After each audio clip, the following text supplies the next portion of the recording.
नमस्कार, आप देख रहे हैं नेक्स्ट 9 स्पोर्ट्स और स्वागत है आपका हमारी खास अपडेट में। मैं हूं आपके साथ अभिलाष। इन दिनों टीम इंडिया के दो सितारे काफ़ी ज़्यादा प्रॉब्लम्स फेस कर रहे हैं और उनका नाम है हार्दिक पांड्या और केएल राहुल। लगातार हर दिन हम ये बात करते हैं कि क्यों आखिर हार्दिक पांड्या पर इतना जो है ज़्यादा प्रेशर बनाया जा रहा है, क्यों केएल राहुल पर इतना प्रेशर बनाया जा रहा है। दरअसल इस प्रेशर की शुरुआत कब 7 जनवरी को भारत ने ऑस्ट्रेलिया में रौंदा। 70 साल में पहली बार भारतीय टीम के या भारतीय क्रिकेट के लिए एक गर्व की बात थी कि हमने पहली बार ऑस्ट्रेलिया में हराया। और उसके महज 2 दिन बाद एक ऐसा शो टेलीकास्ट हुआ जिसने पूरे भारतीय क्रिकेट को हिला कर रख दिया, और वो शो था बॉलीवुड डायरेक्टर करण जौहर के famous chat show coffee with Karan. Coffee with Karan की कॉफ़ी इतनी महंगी पड़ी हार्दिक और राहुल को कि उभर नहीं पाए ये सितारे। दरअसल हुआ कुछ यूँ कि इन्होंने महिलाओं को लेकर आपत्तिजनक टिप्पणी की, जो काफ़ी सही तरीके से इन्हें ट्रोल भी किया गया और इन्हें शायद उसकी सज़ा भी दी गई। हमने महिलाओं को लेकर नेक्स्ट 9 स्पोर्ट्स पे प्रोग्राम किया था और ज़्यादातर फीमेल जो थी, ज़्यादातर महिलाएं जो थी, उन्होंने साफ तौर पर कहा था कि ठीक है, ये सज़ा डिज़र्व करते हैं, लेकिन इतनी भी ज़्यादा सज़ा देना सही नहीं है, या फिर जिस तरह से बीसीसीआई इस मसले को हैंडल कर रही है वो सही नहीं है। अब बीसीसीआई ने किया क्या? दरअसल जब सोशल मीडिया पर बवाल मचा तो ये कहते हैं ना कि बलि का बकरा किसी को तो बनाया जाना चाहिए। उस बलि के बकरे को लेकर एक ऐसा बवाल मचा कि बीसीसीआई ने सारा का सारा ठीकरा जो है वो केएल राहुल और हार्दिक पांड्या पर फोड़ दिया। हम यहाँ पर केएल राहुल और हार्दिक को सपोर्ट करने नहीं बैठे, लेकिन यहाँ पर ये सोचने की ज़रूरत है कि एक खिलाड़ी एक रियलिटी शो में जाकर ये बात कहता है। चले, महिलाओं को अपमानित करना ये अलग बात है, शायद उसके लिए उन्हें सज़ा भी मिल चुकी।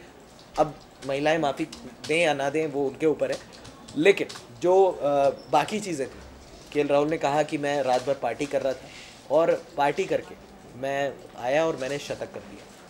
कई लोगों ने कहा कि इसमें ज़रूरी नहीं है कि पार्टी करना हो तो वो वहाँ पे अल्कोहल हो या फिर बाकी चीज़ें हों। तो उन लोगों का जवाब तो सिर्फ यही है कि 5 बजे तक इंसान भजन तो कभी नहीं गाएगा। जाहिर सी बात है, पार्टी कर रहा है तो कुछ ना कुछ कर ही रहा होगा। इसके बाद एक सवाल और उठता है कि जब आप रात भर पार्टी करते हैं, स्पेशली विदेशी दौरों पर जाकर जब आप पार्टी करते हैं, तो इसकी क्या गारंटी है कि कोई एक अनऑथोराइज्ड बंदा बीच में आकर आपको, हो सकता है मैच फिक्सिंग के लिए फोर्स कर दे, या फिर हो सकता है कि आपको बाकी चीज़ों के लिए फोर्स कर दे। सेम आईपीएल के लिए भी है। हार्दिक पांड्या ने चीयर लीडर्स को लेकर क्या कुछ नहीं कहा वो हम कैमरे पर नहीं बता सकते, लेकिन जब ये मसला इतना खड़ा हुआ तो बीसीसीआई ने ठीकरा फोड़ा इन 2 खिलाड़ियों पर। इन्हें टेम्प्रेरी सस्पेंशन दे दिया। ऑस्ट्रेलिया सीरीज़ इनकी ख़राब हो गई। ठीक है, बैन करना एक अलग मसला था। आपने अगर इंक्वायरी बिठाई, आपने कहा कि लीगल तरीके से जाँच होगी, तो लीगल तरीके से घेरे में आपकी एंटी करप्शन यूनिट भी आनी चाहिए। लगातार हम ये सवाल उठा रहे हैं, अब तक किसी चैनल ने इस सवाल को नहीं उठाया है। एंटी करप्शन यूनिट इस बात से कैसे अनजान थी कि केएल राहुल कहीं पार्टी करने जा रहे हैं या फिर हार्दिक पांड्या अपने साथी क्रिकेटर का होटल में रूम यूज़ कर रहे हैं? ये सारी चीज़ें जो हैं वो एंटी करप्शन यूनिट को पता होनी चाहिए थी।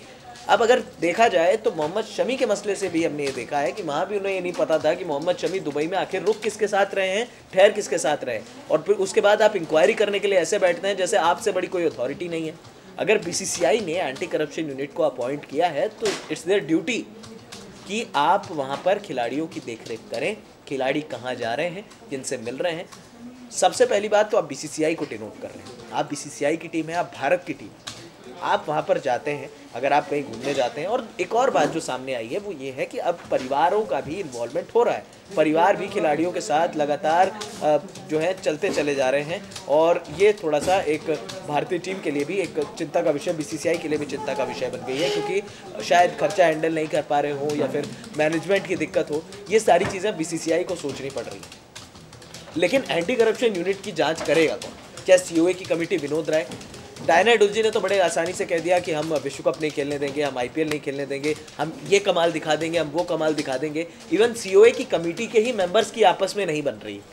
इवन बीसीसीआई के एक्टिंग प्रेसिडेंट सीके खन्ना ने कहा कि नहीं भाई, इनको जब तक इनका वो बैन नहीं होता है, साबित नहीं होता है, तब तक इनको खेलने दिया जाए। अब आप पहले सुप्रीम कोर्ट में जाते हैं, वहाँ ओम्बुड्समैन की डिमांड करते हैं। सुप्रीम कोर्ट 5 फरवरी यानी कि अब से 3 दिन बाद एक ओम्बुड्समैन अपॉइंट करेगी, 15-20 दिन की लीगल इंक्वायरी होगी, और उसके बाद इन खिलाड़ियों को जो सज़ा दी जाएगी वो शायद वैलिड हो जाएगी। लेकिन जो खिलाड़ी 3 मैच, 4 मैच, 5 मैच का बैन झेल चुके हैं, उन खिलाड़ियों को अब आप सज़ा देंगे क्या? क्या एंटी करप्शन यूनिट से पूछा जाएगा कि आप वहां पर क्या सिर्फ और सिर्फ भजिया खाने गए थे, खाना खाने गए थे, या फिर खिलाड़ियों की देखरेख भी करने गए थे? अगर ऐसा है तो आप अपने सपोर्ट स्टाफ को भेजना बंद कर दीजिए। अगर ऐसा है तो एंटी करप्शन यूनिट को वहां पर नहीं जाना चाहिए। हेड्स ऑफ टू बीसीसीआई जो इस तरह की चीजें कर रही है। अगर आपको अपनी प्राइवेट अथॉरिटी बचानी है तो फिर उन खिलाड़ियों को बलि का बकरा क्यों बनाया जा रहा है? एक खिलाड़ी जो शायद आपके लिए बेहतर ऑलराउंडर साबित हो सकता है वर्ल्ड कप में, उस खिलाड़ी के साथ आपने इतना बड़ा, मतलब एक टैकल करने की एक अलग सीमा होती है। क्या बीसीसीआई इतनी बड़ी बॉडी, दुनिया का शायद सबसे रईस बोर्ड, उसके अंदर ये दम नहीं है कि आप अपने ही खिलाड़ियों को सजा देना है? कैसे देना है? आप सुप्रीम कोर्ट ले जाते हैं हर मसले को। ये तो वही बात हो गई कि यार एक छोटा सा बच्चा, उसने कुछ कर दिया, लो भैया सुप्रीम कोर्ट पहुंच लो। एटलीस्ट इन सारी चीज़ों को एनालाइज करना बहुत ज़्यादा ज़रूरी है। और ये बात भी फैक्ट है कि अगर बीसीसीआई प्रॉपर बीसीसीआई होता तो हार्दिक पांड्या और केएल राहुल इस तरह की गलती नहीं करते। ये बात शायद कोई नहीं मान सकता कि बिना बीसीसीआई को इन्फॉर्म किए, बिना सीओए को इन्फॉर्म किए हुए ये खिलाड़ी एक रियलिटी शो में चले जाते हैं और अपनी मर्दानगी को साबित करते हैं। अब सवाल ये उठता है कि क्या हार्दिक पांड्या और केएल राहुल का मसला जो है, जो ओम्बुड्समैन जो अपॉइंट किया जाएगा 5 फरवरी को, वो क्या फैसला लेगा? क्या मुंबई इंडियंस हार्दिक पांड्या को आईपीएल में खेलने का मौका देगी? ये सारी चीज़ें जो हैं कि अब एनालाइज करनी बहुत ज़्यादा ज़रूरी है। शायद हो सकता है भारत की वर्ल्ड कप टीम पर भी इसका असर पड़े। अब देखना दिलचस्प होगा कि मसला और क्या नया मोड़ लेता है। फिलहाल इस खास प्रोग्राम में इतना ही। हमें दे दीजिए इजाज़त। और हाँ, हमारे चैनल नेक्स्ट 9 स्पोर्ट्स को सब्सक्राइब करना मत भूलिएगा। नमस्कार।